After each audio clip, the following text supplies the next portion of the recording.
ধর্মীয় সংখ্যালঘুদের নিয়ে বিভিন্ন অপপ্রচার ও বিভ্রান্তির বিষয়ে আজ কূটনীতিকদের ব্রিফ করবেন পররাষ্ট্র উপদেষ্টা তৌহিদ হোসেন।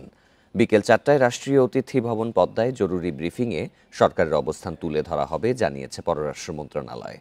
বাংলাদেশস্থ বিদেশি কূটনীতিক মিশন ও জাতিসংঘের প্রতিনিধিদের এই ব্রিফিংয়ে আমন্ত্রণ জানানো হয়েছে। মন্ত্রণালয়ের সূত্র জানায়, বাংলাদেশে ধর্মীয় সংখ্যালঘু বিশেষত হিন্দু সম্প্রদায়ের ওপর নির্যাতন চালানো হচ্ছে এমন মিথ্যা দাবি করে বিভ্রান্তি ও অপপ্রচার চালানো হচ্ছে।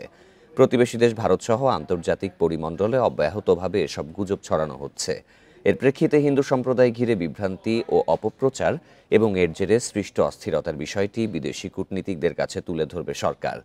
সেই সঙ্গে গ্রেপ্তারকৃত পুরোহিত চিন্ময় কৃষ্ণ দাসের বিরুদ্ধে অভিযোগ, ইসকন নিয়ে বিতর্ক সহ সাম্প্রতিক ঘটনাবলী নিয়ে সরকারের অবস্থান জানানো হবে। 5ই আগস্ট ছাত্র জনতার আন্দোলনে আওয়ামী লীগ সরকারের পতনের পর থেকে বাংলাদেশে সংখ্যালঘু নির্যাতনের দাবি করে বিভিন্ন ভারতীয় গণমাধ্যম ও সামাজিক যোগাযোগ মাধ্যম, তারা এই বিষয়ে সরব রয়েছে। গত সপ্তাহে জেনেভায় জাতিসংঘের সংখ্যালঘু বিষয়ক ফোরামে এসব গুজব ও অপপ্রচারের বিষয় তুলে ধরে বাংলাদেশ।